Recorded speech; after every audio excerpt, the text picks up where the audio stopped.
He called her the help, not in private, not in anger. He said it in front of his mistress, laughing like it was a joke. She didn't flinch, didn't argue. She simply turned, walked away, and made one quiet phone call.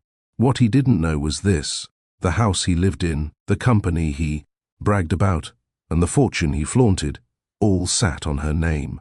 And by the time the mistress found out, it was too late to pretend respect. Welcome back to Mr. Charles Stories, where dignity speaks softly, but always lands loud. If you've ever been underestimated, unappreciated, or overlooked, this story is for you. If you've ever stayed silent just long enough to let truth make its own noise, stay with us. And if you've ever poured into someone who forgot, who kept their world together, don't explain yourself. Let this story remind them what happens when quiet women stop carrying ungrateful men. Make sure you're subscribed. Like this video if you believe silence doesn't mean surrender, and tell us in the comments, have you ever been treated like background in a story you built? Let's begin. The wine glasses clinked in rhythm. Soft jazz played in the background, expensive and forgettable. Kellen Dorsey stood at the head of the long marble table, his voice echoing through the high ceilings as he shared a toast. His hand rested on Mara Liss's shoulder, and his grin widened when he gestured toward Savina.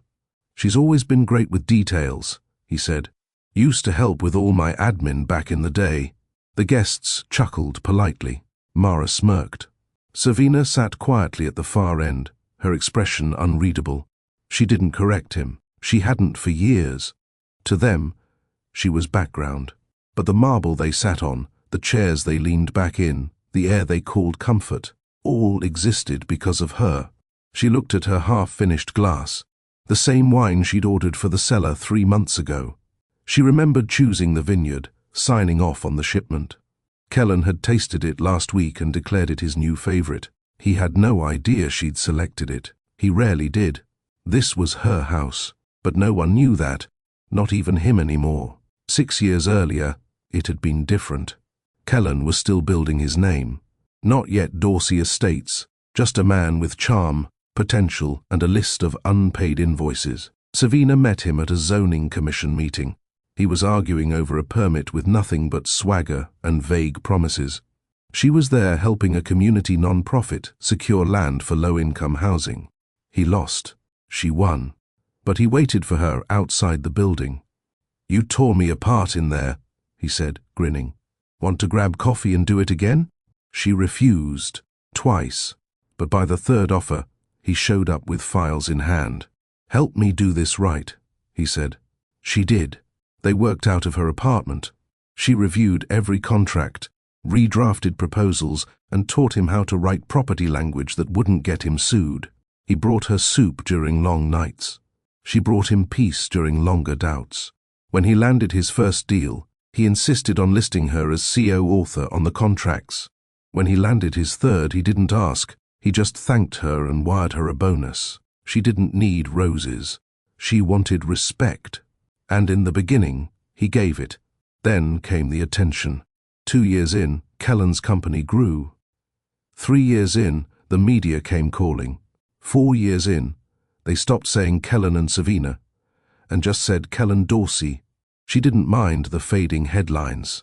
What hurt was the subtle shift, the way he stopped looking at her during meetings, the way he corrected her in front of interns, the way he introduced her as my wife. She keeps things organized. She wasn't bitter. She was busy. She handled payroll, staff schedules, legal review, insurance, vendor relations, tax compliance. Kellen called her efficient, but when asked who ran the company, he always said, "I do." She watched it happen, slowly, almost softly, as he rewrote history at every dinner party and social gala. One night, a new investor asked Kellen how he found such strong properties in underdeveloped boroughs. Kellen smiled. Instinct. Always had a nose for opportunity. Savina excused herself to the restroom. She remembered what her grandmother once told her. "You don't raise your voice in rooms that need your silence to survive. You write, you sign, you own." So, Savina started signing. Quietly. The deed to the townhouse in Manhattan. Her name.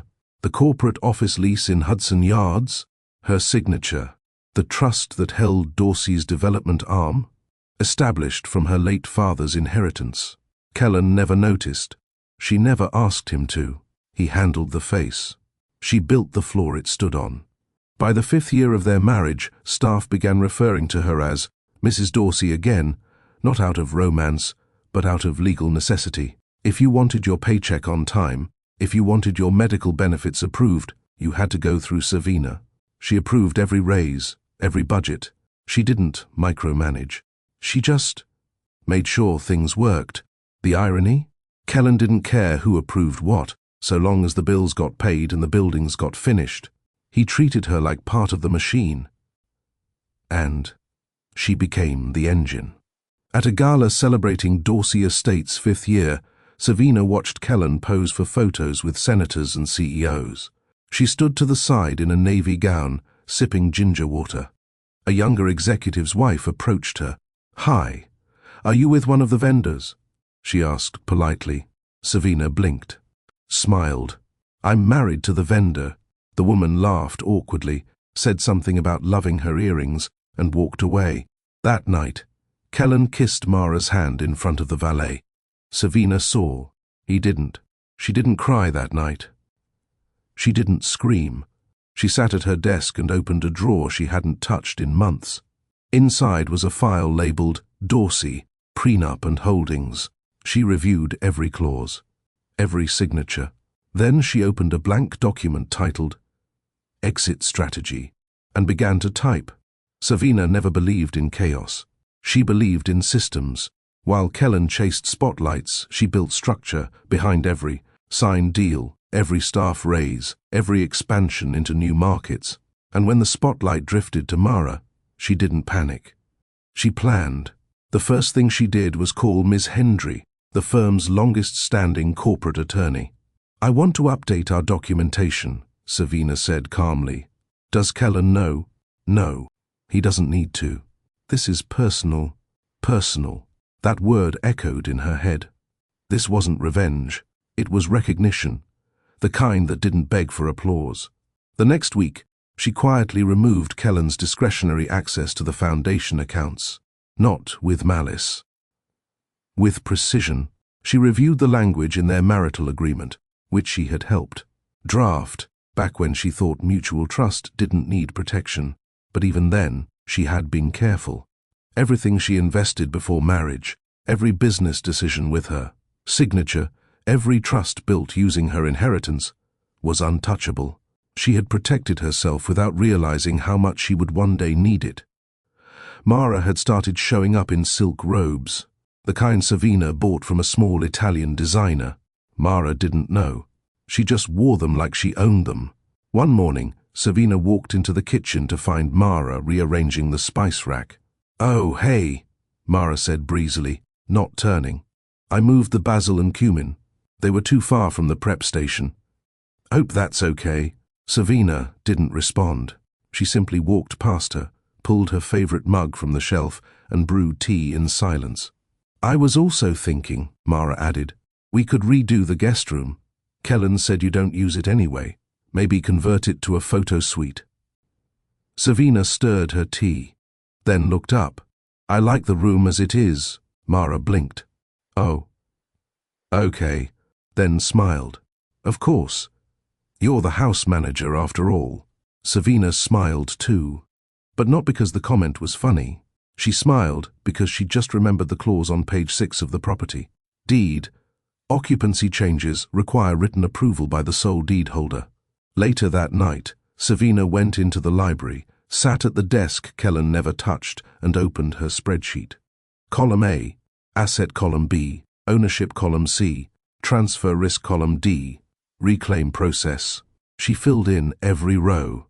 3 hours later, she had a map of her empire, the one he thought was his.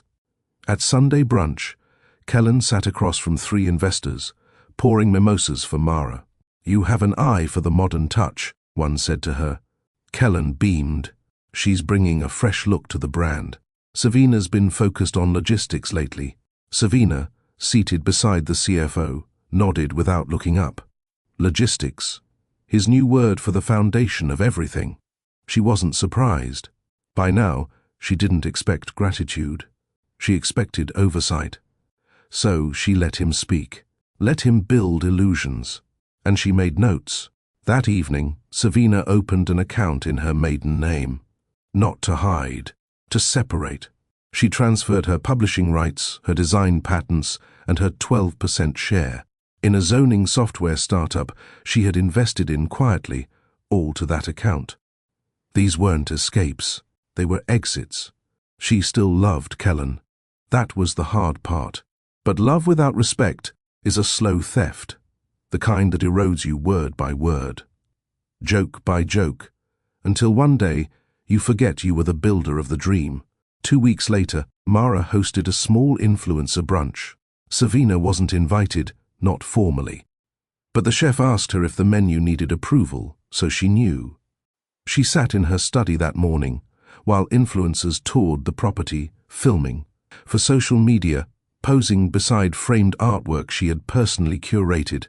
At noon, she opened her laptop and logged into the master financial dashboard. The brunch had cost $11,482.23. She moved the transaction from the joint account to Kellen's business line. No warning, no message, just realignment. Later, Kellen would call her about some weird finance glitch. She'd tell him, check with accounting. That night, the chef delivered 2 separate dinners, one for the guests, one for her, sea bass and saffron risotto. He knew who signed his checks. Savina thanked him with a warm smile.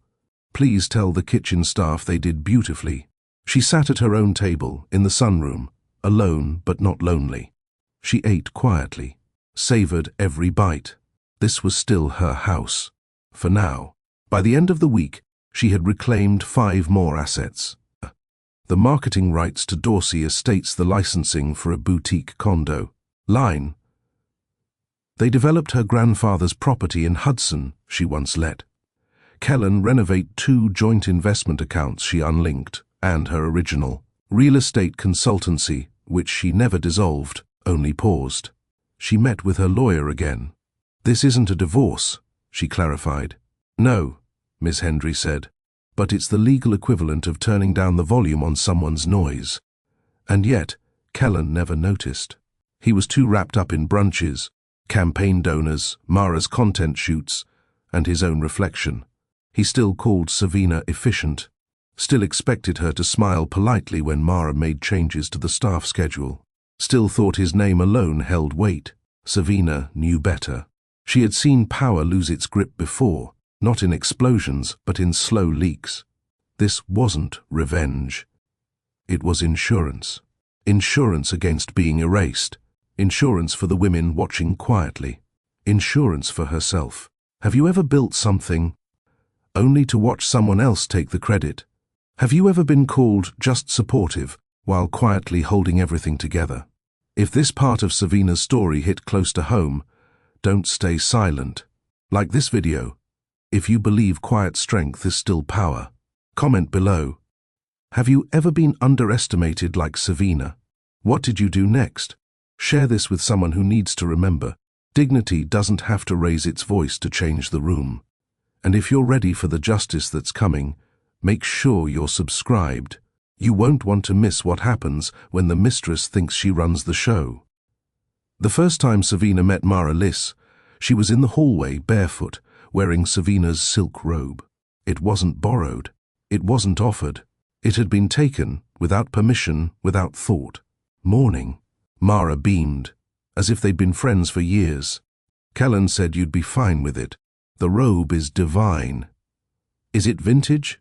Savina glanced at the belt, loosely tied at the waist. That robe had been stitched by hand, a gift from a client Savina once helped save from foreclosure. Yes, she replied calmly. It is. Then she walked past her. No expression, no scene. Mara had made her entrance, but Savina had already begun her exit.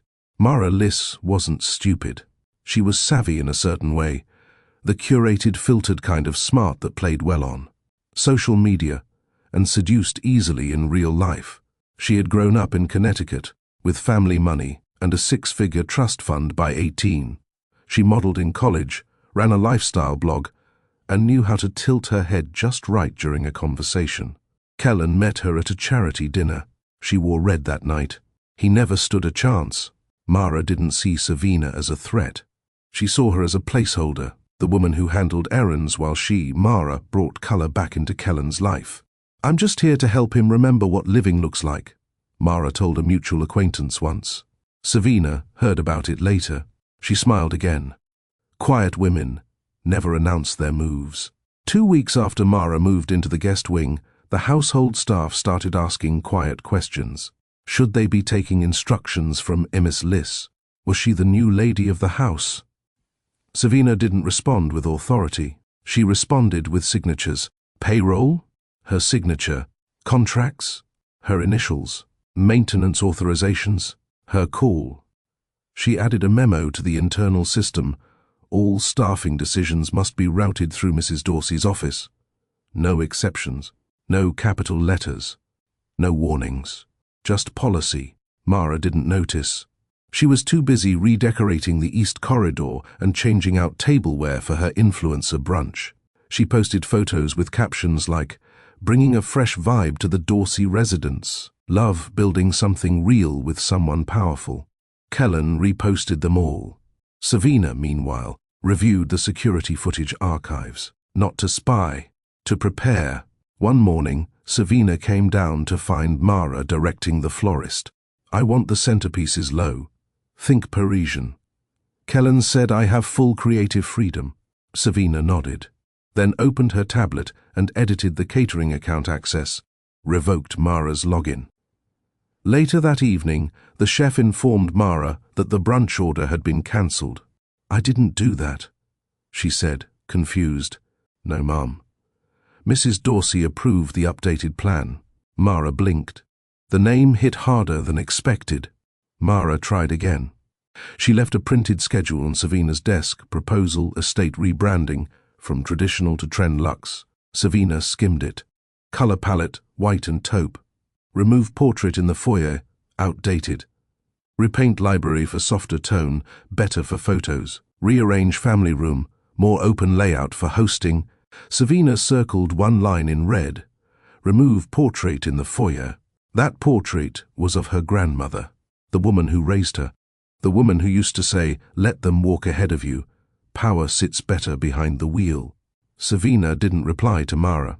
She called the gallery and had the portrait reframed, with a security lock installed. At dinner that night, Kellen spoke over clinking forks. "Mara's been such a help with the place. She's got a natural flair for hospitality." Savina cut her chicken slowly. "She's been enthusiastic," she said. Kellen chuckled. "You used to love this stuff. Hosting, managing. You're great at organizing." Savina put her fork down. "Kellen," she said evenly, "do you remember who signed the loan documents for this house?" He blinked. "What?" "The mortgage, the title, the deed. Do you remember?" He frowned. "We signed together, didn't we?" "No," she said, standing. "We didn't." That night, Kellen searched the documents, and when he found her name, only her name, on the ownership papers, he stared at them for 20 minutes. Then he poured himself a drink and said nothing. The next day, Mara threw another brunch. Savina didn't attend, but the catering invoice still came to her. She paid it, from Kellen's corporate card, then adjusted the budget report to reflect the deduction. 2 hours later, she received a text from Mara. "Hi, hope you're okay. I noticed the charge moved. Is that normal?"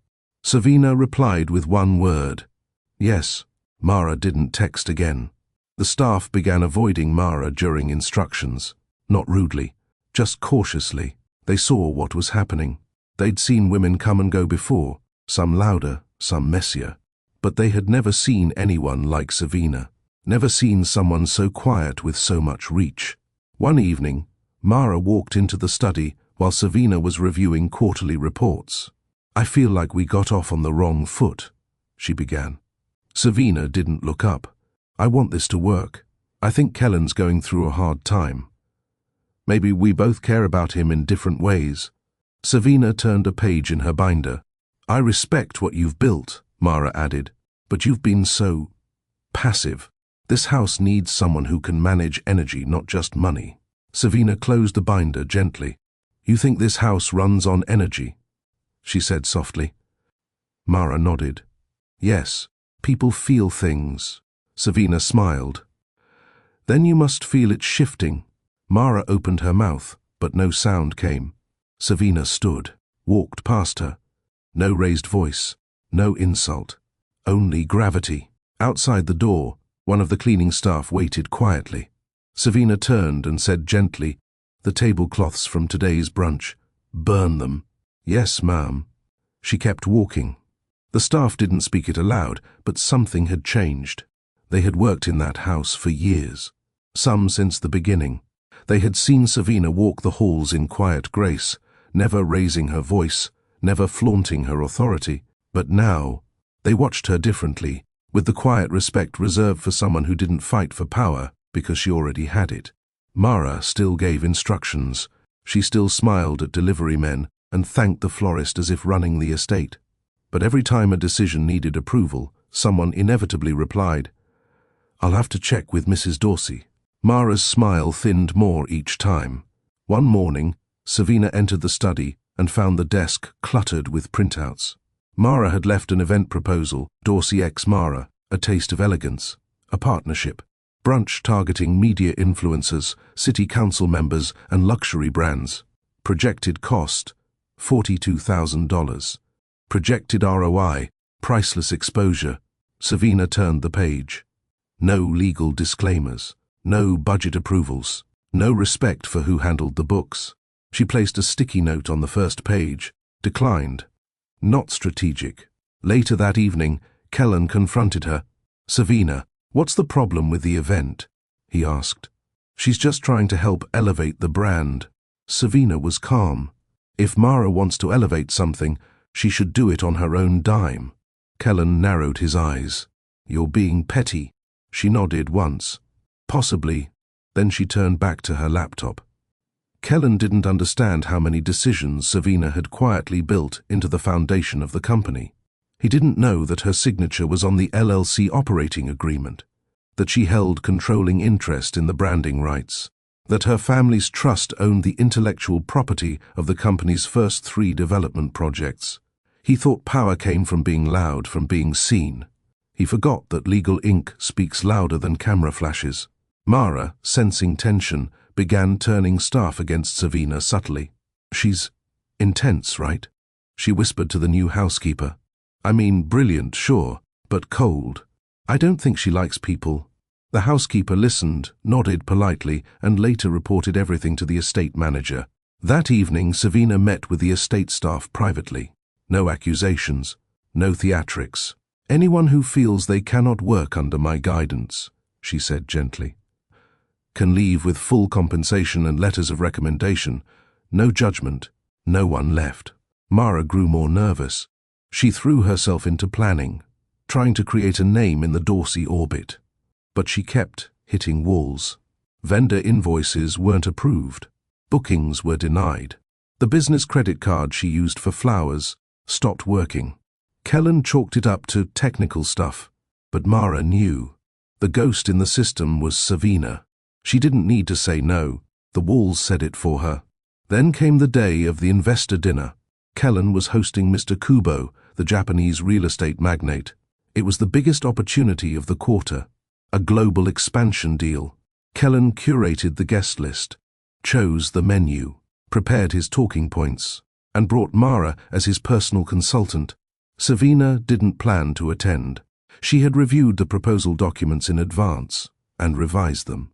Quietly, she ensured zoning compliance, optimized the legal structure, and rewrote the risk clauses in a way only one man noticed. That man was Mr. Kubo. When Mr. Kubo arrived, he looked past Kellen's open hand.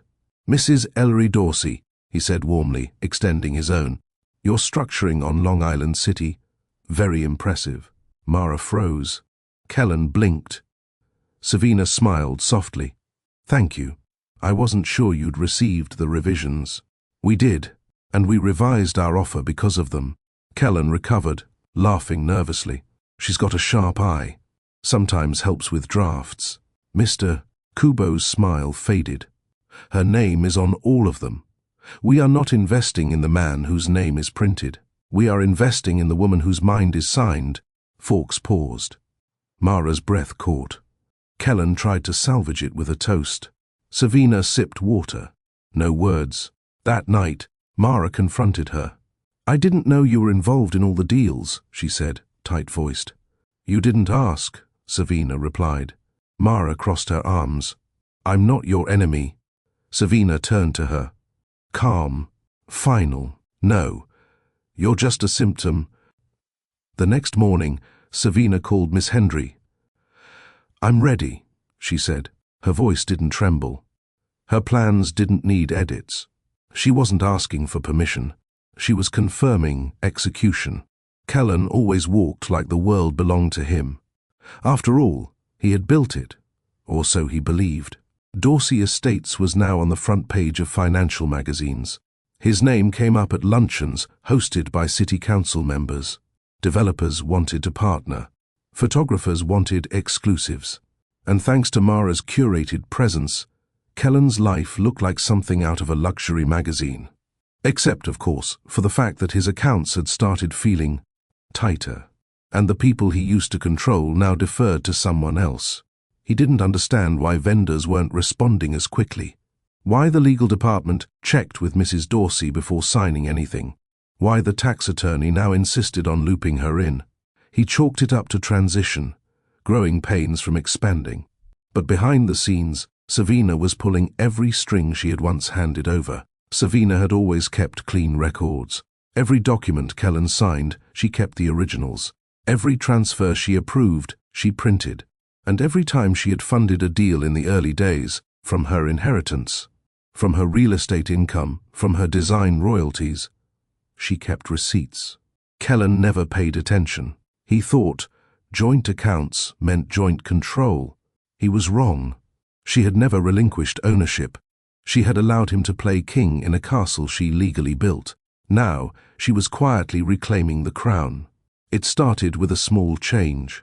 She redirected all Dorsey Estates licensing paperwork through her own consultancy, a company she had registered 5 years earlier under her maiden name.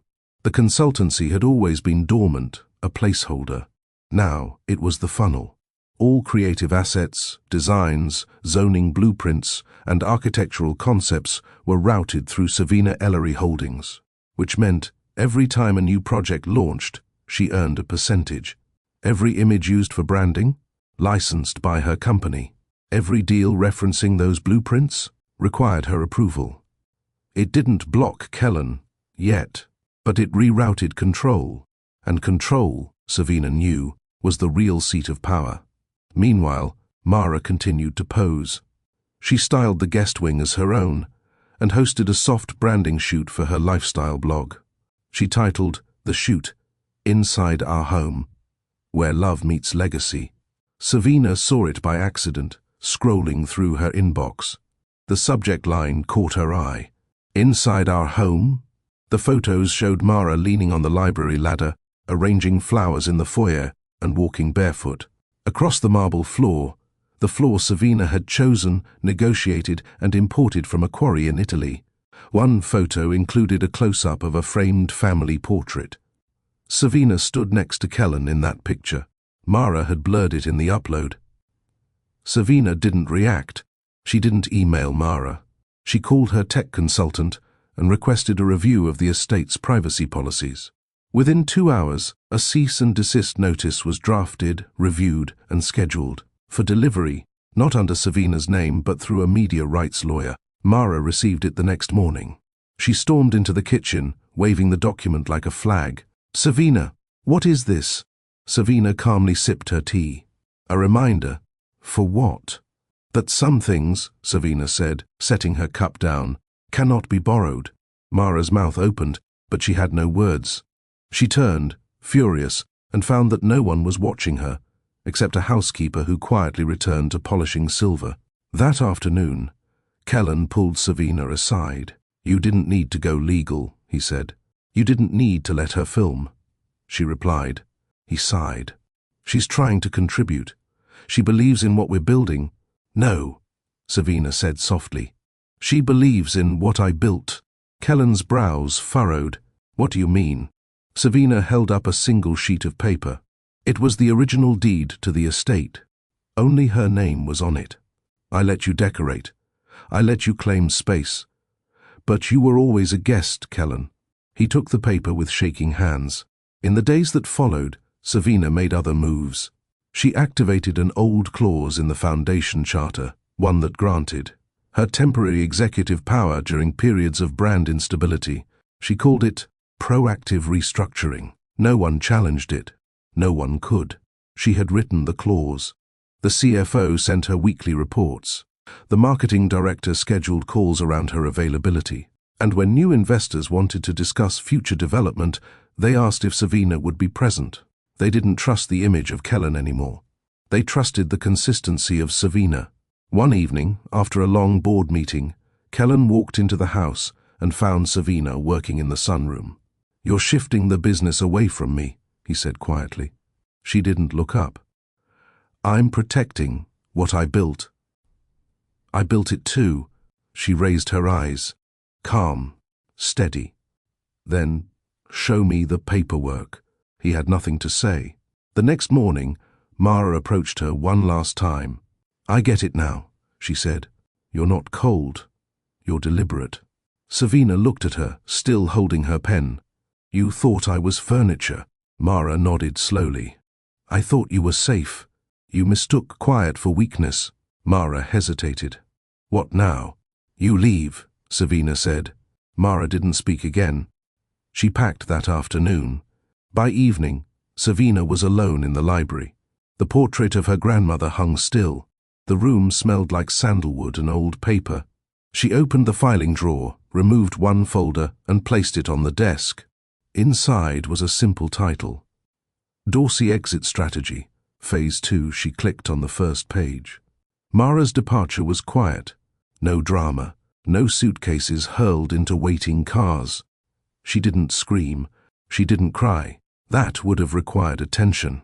Instead, she left a handwritten note on the marble kitchen counter, folded in half with her name scribbled at the corner. Savina didn't read it. She shredded it, slowly, in front of her estate manager. No one spoke of Mara again. Kellen noticed the shift. The house felt different. Not empty, clear. No more lavender-scented candles that clashed with Savina's eucalyptus diffusers. No more pastel throws draped carelessly across leather armchairs. No more giggles echoing down marble halls that used to hold silence like gold. Kellen walked past Savina in the study that evening. She didn't look up. He paused, waited for something. She kept reading. He stood there like a stranger in his own home. And for the first time, he realized he didn't know where he belonged. 2 days later, Savina attended a closed-door board meeting without Kellen. She arrived early, wore navy, no jewelry, just a pen and a leather-bound portfolio. The CFO greeted her first. "Mrs. Dorsey, we've updated the reports per your request." She nodded, took her seat at the head of the table, and opened her folder. The room settled. She led the meeting, controlled the agenda, asked strategic questions about 3 upcoming developments, signed off on 2 international partnership assessments, paused twice for clarification. No one mentioned Kellen. No one asked if he would join. Kellen received the meeting summary via email that evening. Forwarded, CC'd, not addressed. He read it twice. His name didn't appear once. That night, he entered their bedroom while Savina stood at the window. "I don't know when I lost you," he said. "You didn't lose me," she replied. He stepped closer. "Then, what happened?" She turned. "You stopped seeing me. That's not the same." "I thought I was leading this," he admitted, voice low. "You were allowed to think that. Because I loved you." He swallowed. "Do you still?" Savina didn't blink. "I don't trust you." That hit harder than anger ever could. Later, she sat at her desk, eyes scanning the final documents. Her lawyer had sent over the adjusted corporate framework. She now had 51% controlling interest in all future projects under the Dorsey banner. Not out of ego, out of necessity. She had waited years for someone to protect her contributions. But no one did. So she had to protect them herself. The next morning, the press received a carefully worded announcement. Dorsey Estates announces executive rebalancing, focus on long-term legacy and ethical investment. Savina's name was listed first. Kellen's was not mentioned. Savina didn't do interviews. She didn't update her wardrobe. She didn't gloat. She kept working. The next deal she signed was for a community redevelopment in Queens, on the same block where she had once built her first shelter. The media didn't pick it up, but the women living there noticed. They wrote her letters. She read every one. Kellen tried to recover. He called old colleagues, set up meetings, tried to frame the transition as strategic, but the truth whispered louder than any press release. Investors trusted Savina now. Staff followed her lead. Vendors returned her emails faster. And deep down, Kellen knew why. She hadn't outmaneuvered him. She had always been ahead. He just never looked up long enough to see it. One evening, he found her in the garden trimming rosemary. She was in flats, no makeup, focused. "Do you remember when we bought this place?" he asked. She nodded. It was winter. The pipes were frozen. "We didn't have enough to furnish the upstairs," he added. "We ate on boxes for a week." She smiled. "I didn't mind. I do now," he said. "Because the first forgot." She didn't answer. He whispered, "I'm sorry." Savina clipped the stem and turned. "I know." She didn't offer more, and he didn't deserve it. Back inside, she opened her portfolio again. Inside was a sticky note, written years ago, her own handwriting. "Never build anything without your name on it, not even love." She folded it carefully, placed it in the back pocket, then turned the page and kept going. The invitation arrived in a white envelope, embossed with a gold seal. Private dinner, Dorsey Estates plus Tokyo. Exchange consortium location, the Legacy Room, Greenwich time. 7:30 p.m. sharp dress code, formal. Savina had known about it for weeks. She was the one who secured the guest list. She wrote the pitch deck. She revised the zoning outline that made the deal legally viable. She had even arranged for the Legacy Room, a space reserved for only the top 0.01% of private transactions in the East Coast real estate world. But on the official invitation, Kellen's name stood alone. And that was the mistake. Kellen arrived with Mara. This was before her quiet exile, when she still played the role of the polished companion. She wore a silk red dress, tight at the waist, with a soft wave in her blonde hair. Kellen wore a custom suit and a smile he'd practiced in the mirror. "Tonight's going to be historic," he told her. "It's the beginning of Dorsey Asia." Mara kissed his cheek. "I love watching you take over the world." He laughed. "You'll be sitting next to Mr. Kubo. Just smile and say you're part of the creative team." "I'm not," she joked. He winked. "You are now." Savina arrived at 7:29 p.m. Her dress was black, not because it was slimming or dramatic, but because it matched her mood. Her heels were low. Her earrings were pearls, her grandmother's. She didn't announce herself. When the hostess guided her to the table, Kellen blinked. "You're coming?" he asked, surprised. "I arranged it," she replied. "Oh. Right, yes." He hesitated. "Do you want to sit on the end?" She took the seat beside Mr. Kubo instead. Mr. Kubo was elegant, understated, and sharp as a blade hidden in silk. When he saw Savina, he stood. "Mrs. Ellery Dorsey," he said with a slight bow, "I'm honored to meet you in person." Savina extended her hand. "You're too kind." Mara tilted her head. Kellen's face twitched. He laughed nervously. "She helps with our planning process." Mr. Kubo frowned. Her name was on every contract. Her annotations saved my team weeks of risk analysis. Mara adjusted her seat. The maitre d' poured wine. No one dared speak over it. Kellen tried to redirect the conversation. Tokyo is a perfect fit for our next vertical. We're bringing American speed with global respect. Mr. Kubo nodded politely, then turned back to Savina. Your risk diversification on the Long Island City deal. That was brilliant. I appreciate that, Savina said softly. Real estate isn't just profit, it's rhythm. You have to listen to what a neighborhood's been through. Mara blinked. Kellen cleared his throat. Yes, she's poetic about these things, he said. Mr. Kubo didn't laugh. Dinner arrived in silver domes, lobster medallions in citrus butter, roasted duck over parsnip puree, truffle risotto with edible gold leaf. No one touched their food right away. Savina picked up her fork last, not out of modesty but timing. Control had nothing to do with volume. It was all about pace. Midway through the meal, the room fell into quiet murmurs. Wine was poured. Kellen launched into another speech. We're modernizing the model, bringing vibrancy into legacy markets. And with the right cultural integration we'll... He trailed off as Mr. Kubo slowly turned to Savina again. What inspired your redesign of the partnership equity clause? Savina dabbed her mouth. I've seen too many women fund empires they don't own. I didn't want to become one. Mara choked lightly on her wine. Kellen stiffened. Mr. Kubo tilted his glass in approval. When dessert was served, the deal was signed. On the third page, Mr. Kubo wrote, "Contingent on final review and co-signature from Mrs. Ellery Dorsey." Kellen read it 3 times. He looked up.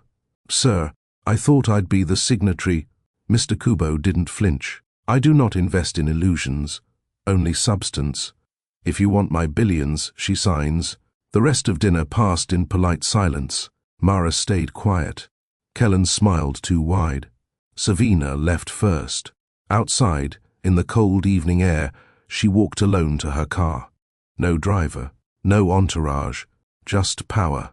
Quiet, unapologetic, untouched. Kellen didn't sleep that night. He stood in the kitchen at 2:13 a.m., barefoot, staring at the bottle of single malt he'd once opened to celebrate their first $1 million deal. He poured 2 fingers. Didn't drink it, he just stared. Earlier that evening, after Savina left the dinner, Mr. Kubo pulled Kellen aside. "She understands value," he said. "You present well, but she understands." Kellen didn't argue. He nodded, shook hands, and left feeling smaller than when he arrived. Mara didn't follow him home. She sent a text. "You two don't need me in that story." "I see that now." He didn't respond. In the morning, he watched from the study window as Savina met the driver. She was headed downtown for a meeting with the zoning committee, the same committee he used to claim she helped out with. Now they called her by name.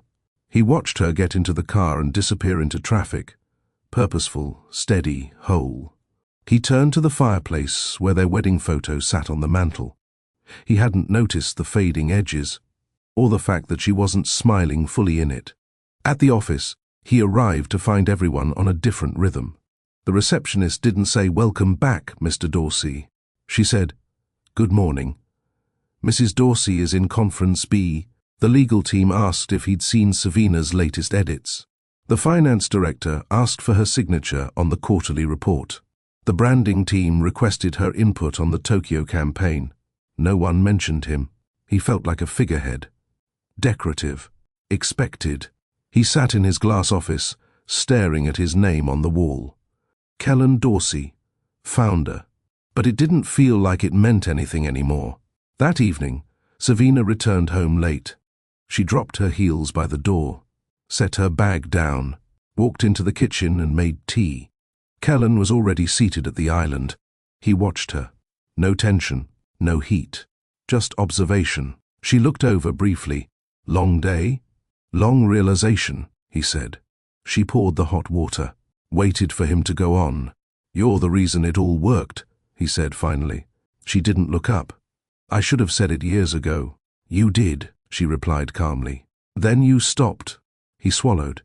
"Do you hate me?" "No," she said. "I don't waste hate." He nodded. "I deserved that." She turned. "You deserved clarity. You had it. You ignored it. "I didn't know how to handle someone like you," he admitted. "That's because you never tried to understand me." Silence. Steam from her tea curled between them. He said, "I thought I was the empire. You were the press release," she said. "I was the clause you didn't read." Later that night, he opened the folder Savina had left on the shared desk weeks ago. He never bothered before. Inside was a timeline of every project they'd launched together, with annotations in her handwriting. Initial investment from her trust legal structuring done at her. Former firm tax shelter she proposed that saved them $1.2 million, licensing decisions that protected their brand overseas. At the bottom she had written, "This is not to prove anything. It's to remind you what you forgot." He closed the folder, then closed his eyes. The next morning, he didn't go into the office. He went to the old lot in Queens, the very first project they ever worked on. It had been abandoned before Savina turned it into housing for low-income families. He remembered standing there with her in the rain, blueprint in her hand, boots muddy, voice steady. "This is what real legacy looks like," she'd said. He hadn't understood then. He did now. At home, Savina prepared a light breakfast. The house was calm, the light soft. She opened her laptop and found an email from Mr. Kubo's office. "Thank you for your leadership. Looking forward to building a long-term partnership." She smiled, not out of pride, out of peace. It hadn't been about proving anything, only about reclaiming what was hers. Savina had never believed in revenge, but she believed in records, in documentation, in exit strategies that weren't messy, just final. So when she walked into the firm's legal department on a Monday morning, she didn't bring anger. She brought signed paperwork. The assistant greeted her. "Mrs. Dorsey, do you need a private room?" Savina smiled. "No, let's do it in the boardroom, and have the compliance officer join." The document on the table was short, 7 pages. It looked harmless, but it might as well have been a wrecking ball. Title: Authorization for Separation of Executive Control Terms. Transfer of Dorsey Estates Strategic Authority to Savina Ellery Dorsey. Legal exclusion of Kellen Dorsey from financial. Signatory access. Immediate freeze on discretionary funds pending audit. Non-contest clause to prevent brand litigation. It was surgical, not bitter, not emotional, clean, and it was legal by every measure, because Kellen had agreed to every clause. Years ago. Kellen arrived late to the meeting, tie crooked, eyes tired. He walked in, expecting to see a heated conversation. Instead, he found signatures. Savina didn't look up from the final page. The attorney handed him a pen. "What's this?" he asked. "The shift we discussed," Savina said. "We didn't discuss this," he replied. "You assumed we did," she said. "You also assumed you'd always be protected." He scoffed. "You're cutting me out." She closed the folder. "I'm closing what you left open too long." He leaned back, exhaling slowly. "Savina, we built this together." She met his eyes. "No, I built it. You benefited." He signed, not because he agreed, because he knew there was nothing left to argue. She had planned too precisely. He had ignored too many signals. This wasn't a coup. It was completion. That evening, Savina returned home and walked the halls alone. She opened each room, checked each light, touched the backs of chairs. She wasn't sentimental. She was taking inventory. One last time. The next morning, the estate locks were changed. The staff received new key cards. Only her name authorized entries. Kellen returned later that week and found a letter taped to the gate. "This property is now under separate occupancy agreement. All previous arrangements have been updated per legal counsel. Please contact Mrs. Dorsey's office for access requests." He stood there for 5 minutes, didn't knock, didn't call. Inside, Savina sat in the sunroom with her laptop. The Quiet Exit Foundation had just been registered as a non-profit. Its mission: provide legal, emotional, and financial resources to women navigating high-asset separations. She had written the tagline herself: "You don't need to fight, you need to own." The first board meeting was held at a private library in the city. 10 women attended, all professionals. all recently divorced or in the process, all tired of being erased. Savina didn't tell them her story. She asked about theirs, and listened, not to respond, but to help them build what they had never been allowed to claim. One woman, a former CFO, said through tears, "I signed everything, but nothing was in my name." Savina replied gently, "Then let's change what the next woman signs." By the end of the meeting, the foundation had its first 10 case files, 3 legal partners, and $1 million startup grant funded by Savina's trust. Not Kellen's money, not Dorsey money, her money, because she no longer needed to explain where her value came from. It was visible, documented, untouchable. By the second week of the Quiet Exits launch, the inbox overflowed. Emails came from women in finance, medicine, education, and even one from a senator's aide. Each had a version of the same sentence. "I stayed quiet too long. I gave everything and left with nothing. I didn't know I could protect myself without destroying everything." Savina read every message. She didn't rush through them. She sat with them, let them settle, because silence wasn't supposed to be shameful. It was supposed to be strategic. And for the first time in her life, she wasn't using her intelligence to keep someone else afloat. She was building on her own name. At home, the energy had changed. The staff smiled more. The tension was gone. Even the walls felt different. Not because of any redesign, but because they now echoed one voice, not 3. Savina's. Her housekeeper, Mrs. Leonti, brought tea one afternoon. "I liked when it was just you," she said quietly. Savina looked up. "Thank you. You've always been the one holding it all up. We all knew." Savina touched her hand gently. "Then you'll understand what happens next." She opened the file marked Final Transfers. It contained instructions to formally detach all shared Dorsey assets, every co-owned brand, every co-managed property, and every residual. Equity line would now be under Savina's private shell corporation. It wasn't a hostile move. It was clean. She had already purchased a smaller townhouse in Tribeca, nothing flashy, a place she could call her own. The estate, the cars, and the staff would remain operational, but under new structure. Kellen had 21 days to remove anything personal. There would be no public announcement. She wasn't seeking attention, only completion. One night, Savina stood in the middle of the dining room. It was the same room where Kellen once laughed while calling her just helpful. The same room where Mara asked her to polish silver. The same room where guests toasted him for ideas she had written. She walked to the far end, touched the wooden panel, and opened the small wall safe. Inside, a leather folder. Her grandmother's property deed, the first contract she'd ever written, and a note she had written to herself on a napkin the night she loaned Kellen her first $30,000. "Protect what you build, even from those who say they love you." She read it again, then burned it in the fireplace, not out of regret, but because she had already done what it asked. Elsewhere in the city, Kellen sat in a temporary condo, staring at 2 bank statements. One was from before the restructuring, the other after. The difference was staggering.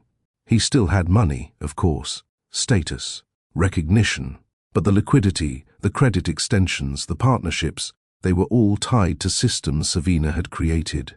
She didn't strip him of wealth. She separated him from power. He tried to schedule a call. Her assistant declined. He sent a letter. She returned it unopened. He emailed, "I made mistakes, but I want to talk. Just talk." No reply, because she didn't owe him closure. She had already signed it. Weeks passed. The new townhouse had exposed brick, natural light, and no room for ego.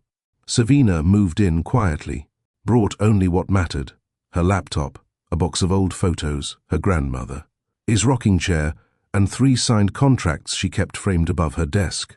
Not out of pride, out of proof. Proof that she hadn't imagined her value. She had written it, built it, sealed it.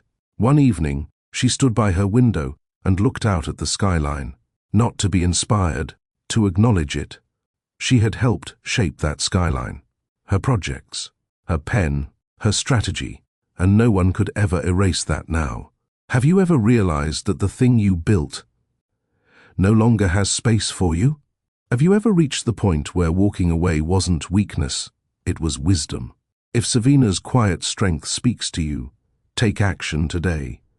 Like this video. If you believe ownership should never be silent or shared with someone who mocks your worth, comment below. Have you ever had to reclaim something that was yours all along? What did it teach you? Share this story with someone who needs a reminder. Walking away doesn't mean you lost. Sometimes it means you've finally chosen peace. And don't forget to subscribe to Mr. Charles Stories for more narratives that remind us dignity doesn't demand attention, it rewrites the story. Kellen Dorsey had once been a man whose name moved people. He could walk into a boardroom and turn a maybe into a yes. His charm, his confidence, and the weight of the Dorsey brand had always been enough. Until now. Now, when he entered meetings, people nodded out of habit, not excitement. When he pitched ideas, they asked for clarification, or worse, for Savina's opinion. When he smiled, it didn't close deals, it only filled time. He was still wealthy, still dressed in the finest, still lived in a skyline condo, but every part of him that had felt powerful, it was fading, because power, he now understood, wasn't about being the loudest voice in the room. It was about being the one they turned to when the room went quiet, and no one turned to him anymore. The separation wasn't loud. Savina hadn't taken his money. She hadn't dragged him through the courts. She hadn't gone public. But she had taken back her name, and with it, everything that had made Dorsey Estates feel inevitable. The banks respected her more. The partners defaulted to her. The staff addressed her first, and the silence from her was louder than any fight they could have had. Kellen started noticing things. How he wasn't invited to the Tokyo debrief. How his old assistant now worked directly under Savina. How the firm's letterhead quietly changed. Ellery Dorsey Holdings, a merger she had signed herself through dormant subsidiaries he never bothered to read about. And then there were the meetings he didn't even know were happening. One investor called and said, "Savina's vision for 2025 is brilliant. Thank you both for making it happen." Kellen smiled and agreed, then sat in silence for 10 minutes. He hadn't even seen the plan. One Thursday afternoon, he wandered into the firm's midtown office. People stared, not out of respect, out of surprise. He hadn't been in that building in weeks. "Hey, Mr. Dorsey," someone said softly.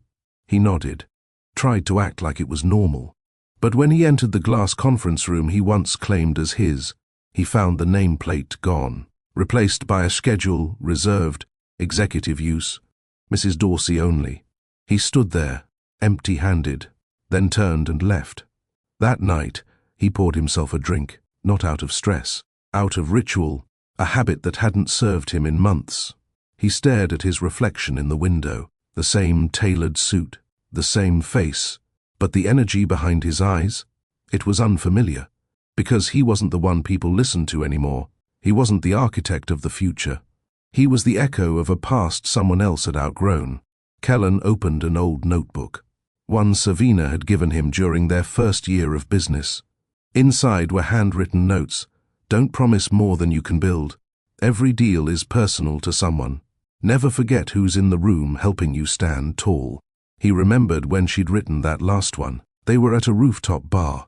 He had just closed their first $1 million contract. He kissed her forehead and said, "You're everything behind this." And he meant it. He just forgot. He tried to remember when the forgetting began. Maybe it was during that first article that featured his face alone. Or when a developer shook only his hand, even though Savina had built the proposal. Or maybe it was when Mara started calling Savina the help, and he laughed instead of correcting her. No one moment broke them. But thousands of small cuts, unchecked and unseen, had drained the respect from their marriage drop by drop. And now? He didn't even have the right to ask for her time. Savina, meanwhile, had no time to spare. She was speaking at a private summit for women in leadership. Her topic, the silent partner myth, and why it ends with you. Her panel was full, her inbox overflowing. her brand growing. But she never bragged, never broadcast. She simply moved forward, each step steady, each email precise, each meeting quiet, efficient, and remembered. She heard Kellen had stopped showing up to strategy calls. She didn't follow up. She learned he had cancelled a personal retreat he once bragged about. She didn't ask why. He was no longer part of the system. He was outside the gate. And once a man like Kellen lost the illusion of ownership, he lost the language of control. At home, Savina repotted the plants in the sunroom. She wore flats and played jazz in the background. Her assistant read out emails from the tablet. Her lawyer texted to confirm another legal milestone, all former shared IP now transferred. She nodded, approved, watered her garden. Meanwhile, Kellen stared at a blank screen. He had ideas, but no clarity. Ambition, but no direction. Memories, but no map forward. He considered reaching out again, to say thank you, to say sorry, to say anything. But then he thought of her silence, how powerful it was, how calm. And he realized she wasn't just building her life without him. She had already finished it. 2 months after Savina locked the doors, Kellen sat across from a private equity firm trying to pitch a comeback deal. They nodded along politely, asked the right questions, gave him bottled water, and promised to circle back. He knew what it meant. He'd used the same tone on underprepared founders for years. They weren't saying no. They were saying, you don't own your narrative anymore. And that was the truth. Because no matter how sharp Kellen looked in a tailored suit, or how confident his voice sounded, he had become a man whose achievements were suddenly ambiguous. Everyone remembered Savina now, and no one forgot what he did, or didn't do. Back at the condo, he sat on the edge of the bed. His email inbox was clean, too clean. No partner updates, no investor summaries, no staff follow-ups. Just a newsletter from a wine club he forgot to unsubscribe from, and a calendar ping for a meeting he was no longer invited to. He opened Instagram out of habit, saw a post from a financial blog. Savina Ellery Dorsey featured in Forbes Women, how I took the crown I was told to polish. The caption read, "Sometimes the strongest empire isn't loud, it's just legal." It burned. He almost texted her, typed, "I read the article.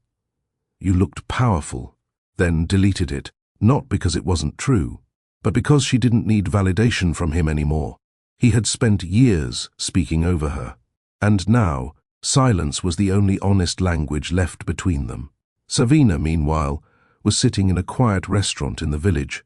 She wasn't there for press. She was there for herself. Across from her sat Elias Corbin, a philanthropist with a calm presence, kind eyes, and a surprising knowledge of architecture. He listened. That alone made him different. "I read about your foundation," he said. "The Quiet Exit. Brilliant name." She nodded. It was overdue. He tilted his head. "Do you still practice law?" "I manage teams. I don't litigate. Haven't in years." "Shame," he said. "You'd be terrifying in a courtroom." She smiled, a real one. "I used to be. Now I leave paper trails instead." They ate slowly. No rush, no posturing. He didn't ask about her past. She didn't offer it. But he did say one thing before dessert arrived. "You don't have to explain anything to me." She met his eyes. "I'm not used to that." "You should be," he replied. "You've earned stillness." And something inside her softened. That night, back in her townhouse, Savina poured a glass of wine and reviewed the next quarter's projections. Her team had tripled. The foundation was profitable, not in income, but in impact. She had helped 32 women separate cleanly from abusive or manipulative financial arrangements. Every file she closed brought more clarity, not about Kellen, but about herself. She had always known how to lead. She just needed to stop holding space for people who didn't see her as the architect. At 11:47 p.m., she opened a drawer and pulled out an envelope. Kellen's last letter. He had sent it through her attorney weeks ago. It had no request, no apology, only one line. "You weren't the help. You were the whole house." She placed it back in the envelope, didn't burn it, didn't frame it, just let it exist, like the past, a piece of something no longer needed, but not denied. The conference hall was quiet at first. Rows of chairs, white linen-covered tables, soft spotlights warming the corners. Not a branding spectacle, not a show, just intention. Savina stood near the back, watching women file in one by one. No flashy name tags, no gift bags, only folders and purpose. It was the first in-person summit for the quiet exit. She had kept it low profile. No press, no cameras. Only invitations sent to women who needed not fame, but a way forward. The program was structured into 3 tracks. Legal knowledge, prenups, business structuring, intellectual property, financial self-security, asset tracing, separation, funding, rebuilding, credit, emotional navigation, identity reformation, post-separation grief, reclaiming confidence. Savina led the first panel. She opened with a question: who here funded someone else's dream and walked away with nothing? Nearly every hand rose. No tears, just a room full of nods. I stayed too long in silence, one woman said. I thought loyalty would protect me, another added. My name wasn't on anything, a third whispered. Savina didn't offer pity, she offered systems, because pain needed to be heard, but futures needed plans. During the break, a woman named Lena approached her, late 40s, clear eyes, thin gold band still on her finger. You wrote that article in Forbes, she said. I did. Lena lowered her voice. My husband still says I'm lucky he let me live in the house rent-free, and I paid the down payment. Savina touched her elbow gently. Come with me. She walked Lena to a side room and introduced her to Mina, one of their pro bono attorneys. By this evening, Savina said, you'll have your first 3 exit documents drafted. Lena blinked. She didn't say thank you. She just exhaled, the kind of breath that women hold for years. Back in the main room, another panel began. This time led by survivors, women who had quietly negotiated their way out of marriages, partnerships, even family businesses. One woman, Priya, shared, he made me believe love was more real if I didn't ask questions. I asked anyway. He said, I was trying to ruin us. So I left. I still loved him, but I loved my future more. Applause didn't erupt. It built, like trust being returned to a woman who once lost hers. After lunch, Savina found herself standing alone at a window. The city skyline looked different from this view, not distant or dominant, but steady. Elias arrived quietly. I waited until the morning panels ended, he said. I didn't want to interrupt what you were building. She turned with a faint smile. You could have come sooner. I know, but I also know what it looks like when someone's claiming space. She tilted her head. And you look like the architect, the builder, and the owner. She laughed softly. That's a lot of hats. They all fit. They walked through the hallway. No cameras followed. Only footsteps. Light, slow, intentional. At the next panel, a woman spoke about raising 3 children while her husband built a tech empire using her father's land as collateral, without her name anywhere in the papers. Savina leaned in, asked only one question. Do you still have the lease agreement your father signed? The woman nodded. Then your story isn't over, Savina replied. In the final breakout session, the room turned reflective. One prompt. What would you tell your younger self before you handed over your first dollar or first sacrifice? The answers came in quick, quiet sentences. Read the documents. Don't sign things in love. Sign them in logic. Ask what your name is worth. Don't confuse gratitude with partnership. Put yourself on paper. Savina wrote one down herself. Don't let someone use your silence to write you out of history. As the summit closed, Savina stepped to the front of the room. No microphone, no slideshow, just presence. I'm not here because I did everything right, she said. I'm here because I stayed long enough to do everything better the next time. A pause. Then, I believed that love meant standing quietly beside someone who shined, But that wasn't love. That was editing myself. Silence followed. A silence that didn't feel empty. It felt full. "I do not hate who I was," she said finally. I just no longer ask her to carry what she didn't sign up for. Applause filled the space. Not polite. Powerful. That evening, Elias walked her to her car. "You didn't just start a foundation," he said. "You started a fire." She looked at him. Steady, curious, quietly moved. He asked gently, "Do you have room for someone in your new life who's not threatened by how tall you stand?" She didn't answer immediately, but she did open the door and motioned for him to walk her home. They didn't talk much on the ride home. Elias sat beside her, his presence calm, not performative. Savina noticed that about him, how his silence wasn't empty but available. It wasn't waiting to speak. It was there to hold space.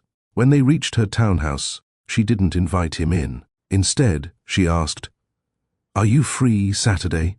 He smiled. "I can be. Then I'll see you at the greenhouse in Soho. 11 a.m. I'll be there." She walked inside without looking back. Not out of coldness, out of clarity. She didn't owe the moment anything. She just chose to meet it. Inside, she stepped out of her heels, slid into her flats, and turned on the kettle. The house was quiet. Soft jazz from the speakers, a vase of eucalyptus on the table. She opened her laptop. One new message from the Foundation's legal team.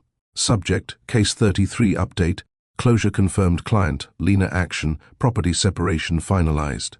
No contest. Client reissued title under maiden name.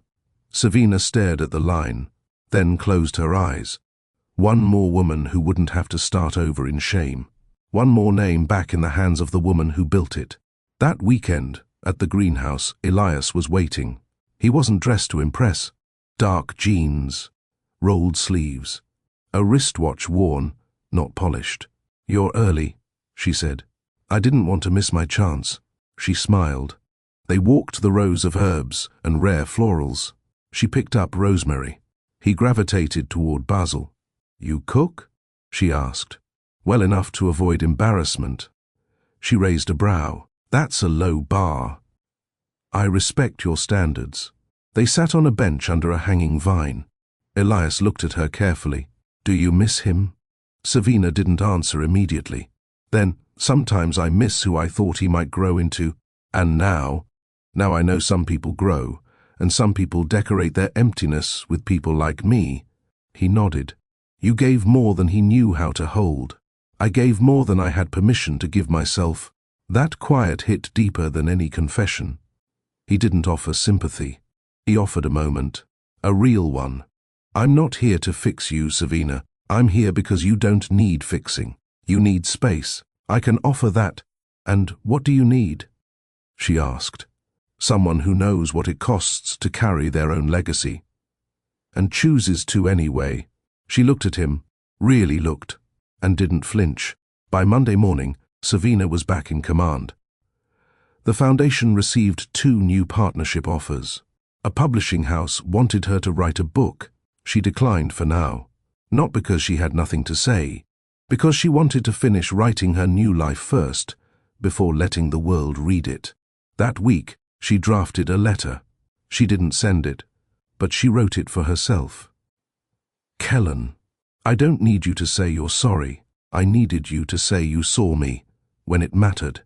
But I've accepted that the person I became in your absence is stronger than the person I was in your shadow. I'm not angry anymore. I'm not building my life to prove anything to you. I'm building because I can, because I always could. And one day, when you remember what we had, I hope you don't remember the woman who stayed too long. I hope you remember the woman who chose peace when she could have burned everything down. Because that's who I've always been, not a fighter, not a trophy, a foundation." She folded the letter, put it in her journal, and let the chapter close, not with fire, not with vengeance, but with grace. The kind that's earned, the kind that holds, the kind no one gives you, except yourself. Savina hadn't planned on seeing Elias again so soon. But when she stopped by the greenhouse to grab another bundle of rosemary, there he was, crouched low, talking softly to a staff member about soil acidity. She waited until he stood before speaking. "You work here now?" she asked. He laughed. "I volunteer every Saturday. You never mentioned that. You never asked." She smiled. "Touché." He stood, brushed dirt off his hands and said, "Coffee? I promise, no corporate pitch, no resume reciting." She hesitated, not because she didn't want to go, but because she wasn't used to men asking without wanting something in return. "Yes," she said. "But only if we walk." They walked the tree-lined path that bordered the greenhouse. Savina held a small bag of lavender seedlings. Elias kept his hands tucked in his coat. He didn't look at her the way Kellen used to, that calculating glance, trying to measure how she could fit into his vision. Elias looked like he was simply enjoying the moment. Not performing, not angling. Present. "I liked your line at the summit," he said after a while. "Which one?" "About editing yourself." She nodded. "It's something I didn't realize I was doing until I stopped." He kicked a pebble across the path. "We all shrink to fit someone else's spotlight sometimes." She glanced at him. "Did you?" "I did. For 5 years." He paused. "My late wife ran a clean energy startup. She was magnetic, in a way that pulled everything into her orbit. I supported her because I loved her. But when she died, I realized I had no idea who I was outside of her schedule." Savina looked down. "I'm sorry." He shrugged gently. "She was worth the gravity. But I learned that love should orbit both ways." Savina stopped walking. "Say that again." He turned. "Love should orbit both ways." She smiled. "I might borrow that." Later that week, Savina sat in her study, staring at a half-written keynote. The foundation had been asked to present at a global Women in Business summit. The theme, rebuilding after betrayal. She hated the word. Betrayal. It felt theatrical, like a headline. What she experienced wasn't betrayal. It was neglect. Over time. By choice. By priority. And in many ways, it had taught her more about love than romance ever could. She typed, "Some people think losing love is the worst pain. I disagree. The deepest wound is discovering you were invisible beside someone who called you their partner." Then she paused, deleted the last line, rewrote it. But the healing starts when you realize you don't need a witness to become whole again. Later that evening, Elias texted, "I'm at the pier, just watching the boats. If you're free." She stared at the message. She could say no. She didn't owe him anything. But something inside her said, it's okay to choose stillness, even with someone new. She arrived 20 minutes later. He didn't look surprised, didn't make a joke. He simply said, "Glad you came." They watched the water in silence. Finally she asked, "What scares you?" He didn't flinch. "Waking up one day and realizing I built another life around someone else's center." She turned to him. "That's why I burned everything." He nodded slowly. "Did it hurt?" "Worse than I expected, but it also felt like finally breathing after being underwater." They sat a while longer. The fog rolled in. He offered her his jacket. She took it, not because she was cold, but because he offered without asking what it meant. The next morning, Savina opened her inbox to find a message from Lena, the woman whose property separation they'd finalized 2 weeks ago. "I'm sleeping through the night again. Not waiting for footsteps, not shrinking at the sound of keys. I don't know if that counts as healing, but it feels like freedom. Thank you." Savina closed the laptop for a moment.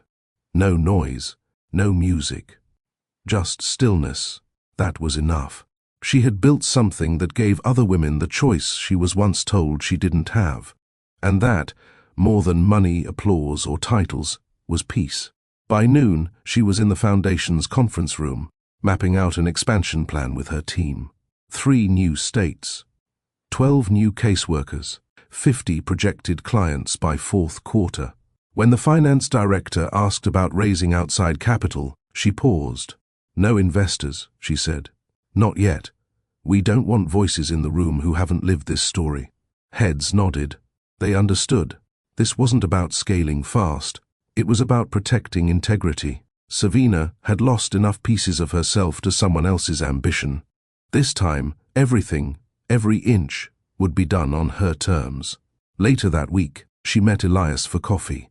No plan, no pressure, just time. He asked about her summit speech. She asked about the mentorship group he ran for young boys without fathers. "We focus on emotional literacy," he said. "They learn how to identify and name what they feel." Savina raised a brow. "That's rare. They cry sometimes. They also fight, but they don't get punished for being human." She sipped her tea. "Maybe if more boys had that space, fewer women would end up in mine."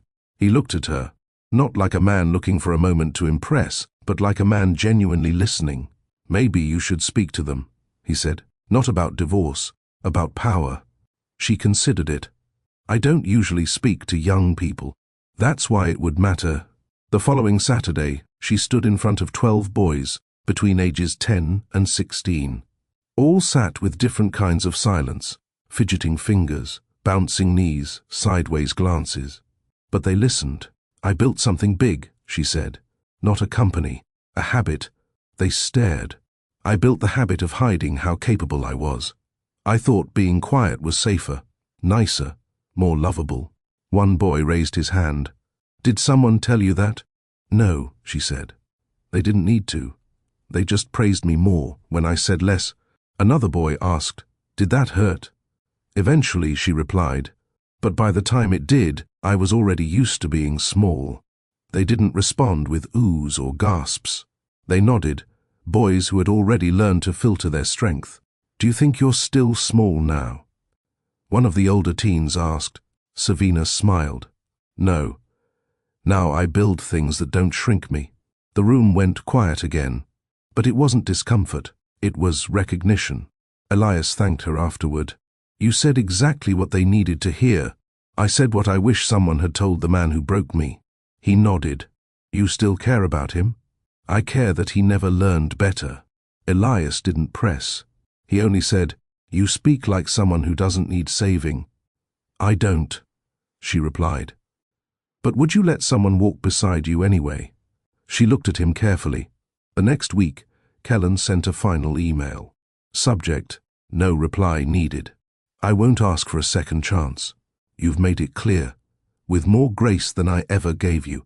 But I want you to know, I see you now. Not as the wife who managed my calendar, not as the admin who kept my life neat, not as someone who helped. You were the empire. I didn't just lose a partner, I wasted a legacy. And if there's any justice in the world, someone better will hold it this time." Savina didn't respond. She didn't need to. She walked to her desk, opened the drawer, and placed his letter beside the last one.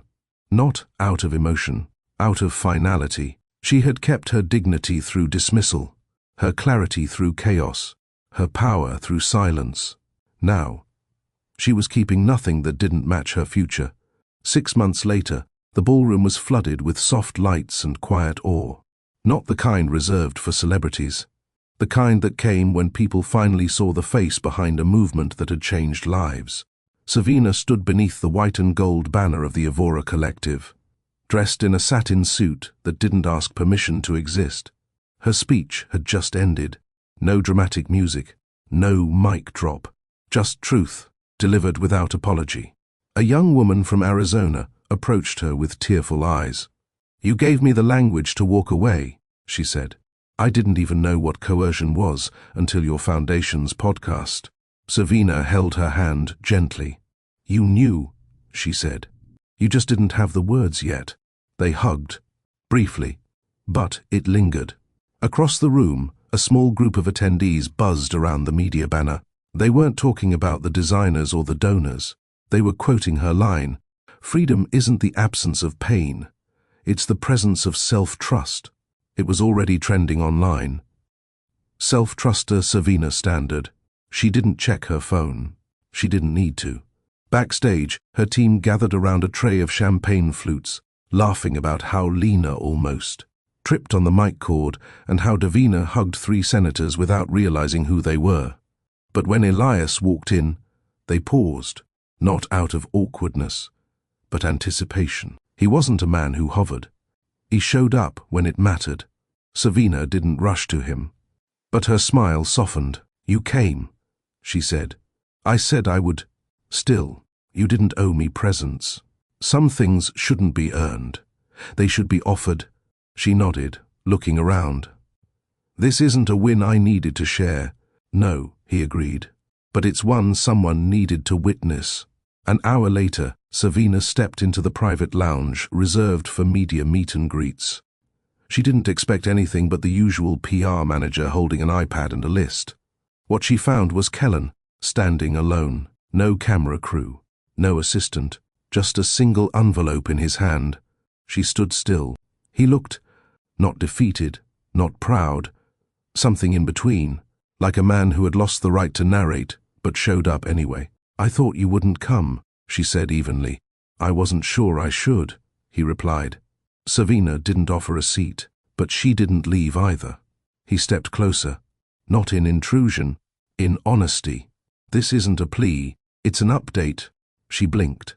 "My mother passed last month," he said, peacefully. Finally, "I'm sorry." "I know." He held out the envelope. She hesitated, then took it. Inside was a check, a large one, 7 figures. He said, "It's not a donation. It's a reallocation." "For what?" "For all the unpaid labor you did, for the speeches you edited, the negotiations you prepped, the meetings you chaired behind closed doors while wearing a wife's name and not a CEO title." Savina breathed in slowly. "I don't need your guilt." "It's not guilt," he said. "It's back pay. I just didn't know what I owed until I tried to run a boardroom without your instincts." She didn't cry. She didn't smile. She said, "Thank you," then placed the envelope on the table behind her. Not clutched, not cherished, just placed. After he left, Elias entered again. "He was here?" "Yes." "Did he ask for anything?" "No, just acknowledged everything he took." Elias sat beside her. "You okay?" "I'm more than okay," she said. "Why?" "Because I gave grace without needing closeness. And I received closure without losing clarity." He leaned in slightly. "You've rewritten every version of womanhood they tried to trap you in." "I didn't rewrite," she said. "I remembered." "Remembered what?" "What power tastes like when it's your own." The final panel ended at 7 p.m., but Savina stayed back. The ballroom cleared gradually, fading from applause to scattered voices, then to whispers. Outside, city lights blinked across the skyline, competing with the stars for attention. She removed her heels and walked barefoot across the marble floor, holding them in one hand.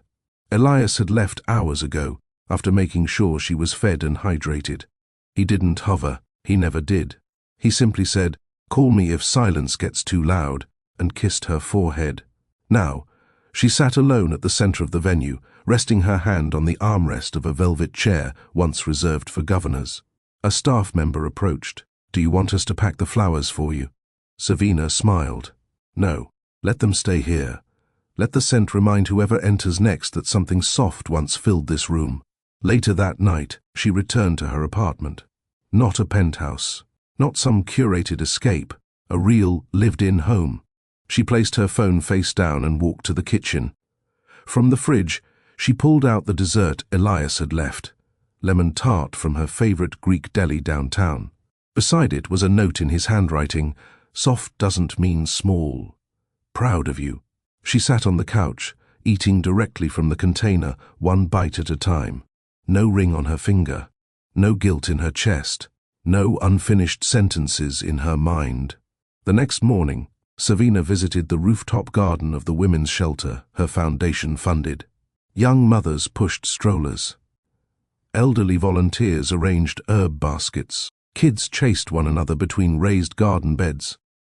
One of the teens called out to her, "Miss Savina, is it true you used to be married to that billionaire?"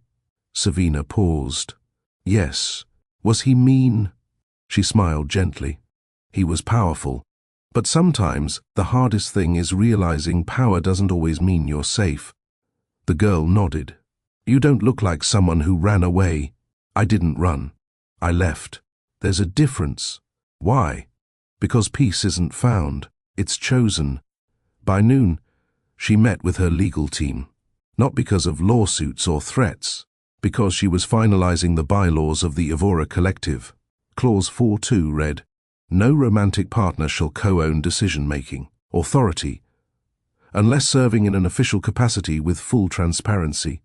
Clause 5.7, "All executive roles must rotate every 4 years. To prevent dependency, hierarchy and coercion masked as loyalty." She signed them without hesitation.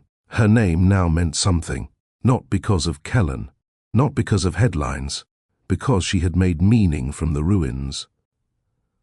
Back at home that evening, her phone buzzed. A name flashed across the screen. Kellen. She stared at it, then silenced the call. She didn't block him. She didn't reply either. Instead, she opened her voice recorder. She spoke into the phone, softly, clearly, to the women listening. You don't need to burn your past to rebuild your life. You only need to recognize which parts of the fire weren't your fault. She paused, then added, "And to the men who mistake regret for redemption, know this. Access isn't the same as forgiveness, and silence isn't a second chance." She saved the recording, uploaded it to the Foundation's media drive, labeled it, "For when you're ready to leave, but can't yet." 1 week later, Elias showed up at her door with 2 coffees and a blueprint tube. She raised an eyebrow. "What's this?" He unrolled it on her kitchen table. Office space in the East End, close to transit, 2 floors, natural light. "For the Foundation? For you? I don't need—" He cut her off gently. "I didn't say you needed it. I said you deserve a space that reflects how far you've come." She studied the layout.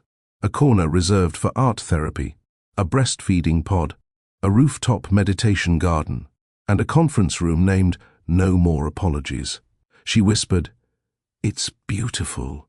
He looked at her. "You are." They walked the empty shell of the building 2 days later. She wore jeans and a tucked-in blouse. He brought paint samples. In the middle of the tour, he paused. "Do you ever miss him?" She didn't pretend not to understand. "No. Not even the history.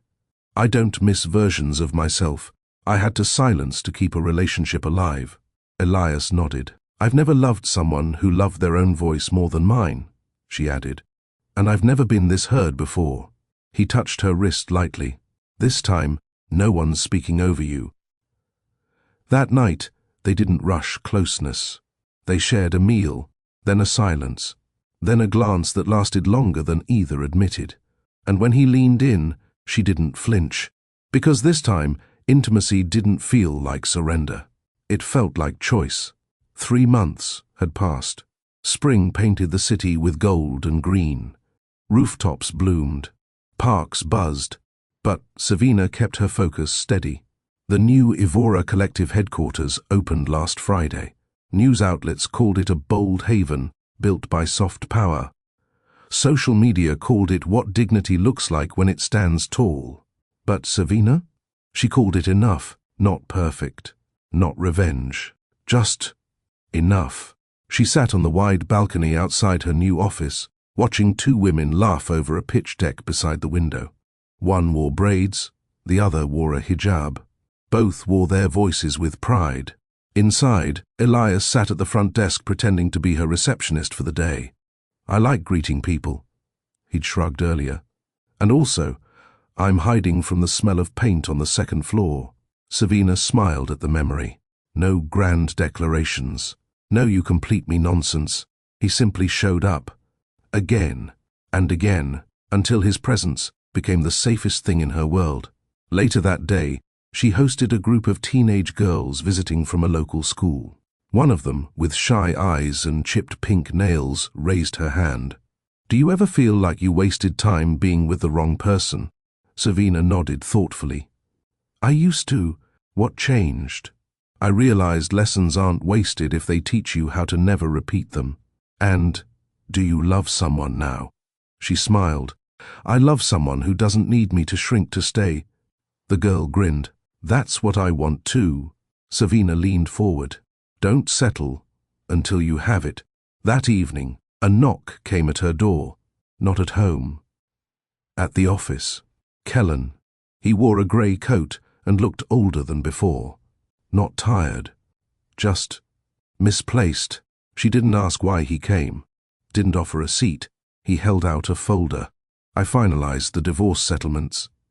I wanted you to have your copy directly. She took it. Thank you.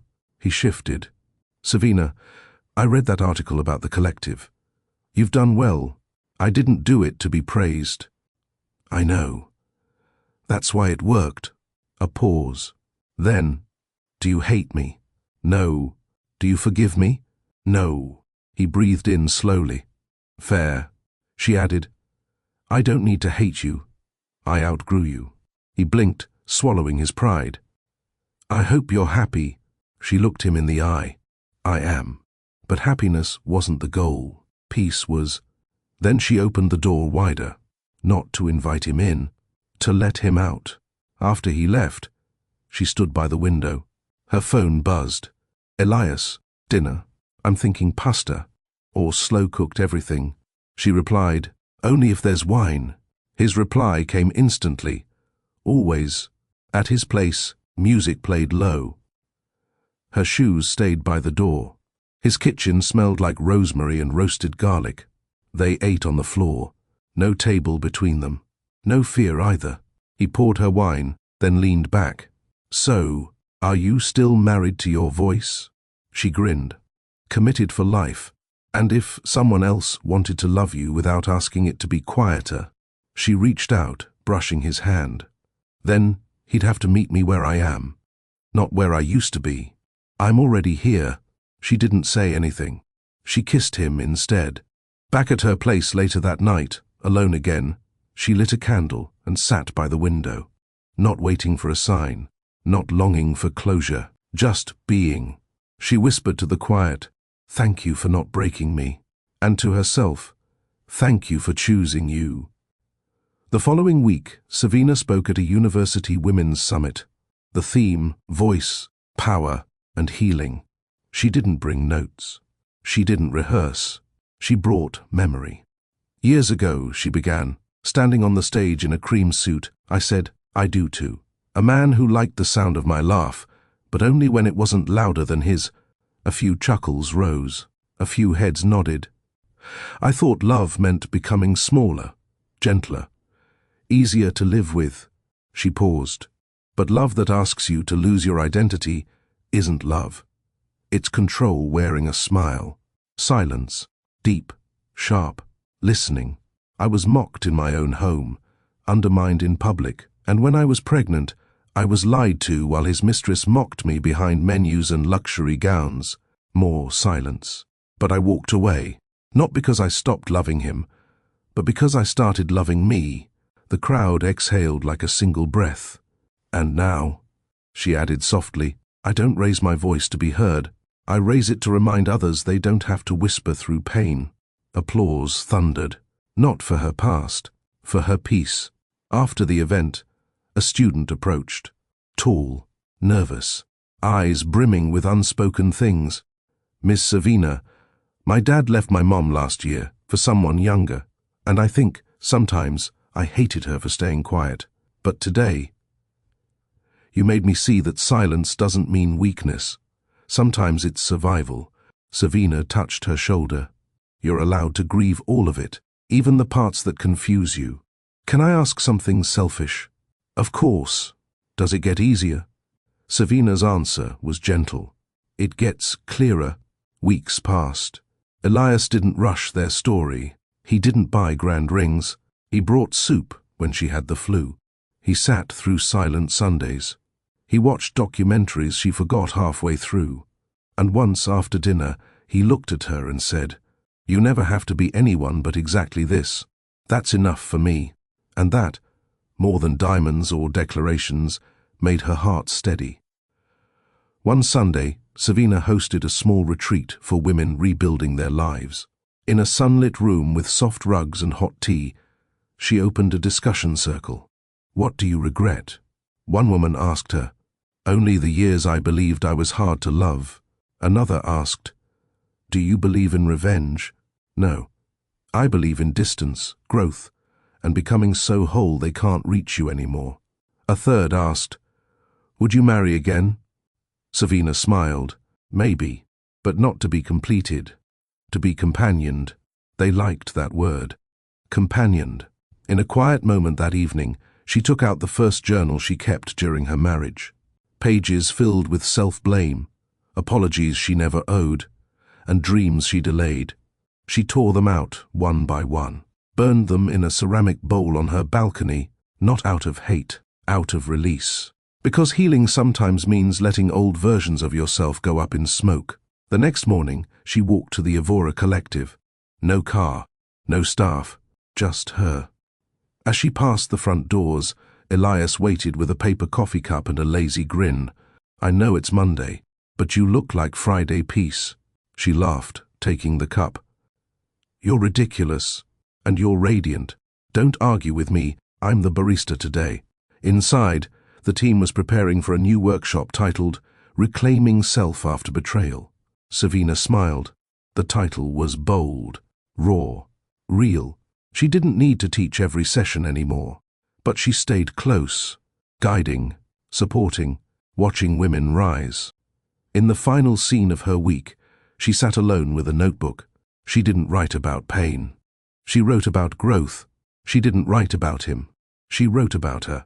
One line stood out, scribbled boldly in the center. I wasn't meant to be saved. I was meant to remember I could save myself.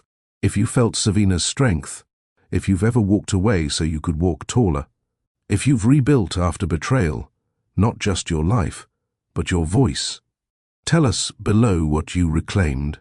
And if you believe love doesn't require silence, subscribe, share this story, and stay close. Because on Mr. Charles' Stories, we honor those who never begged to be chosen. They chose themselves. And that is the beginning of everything.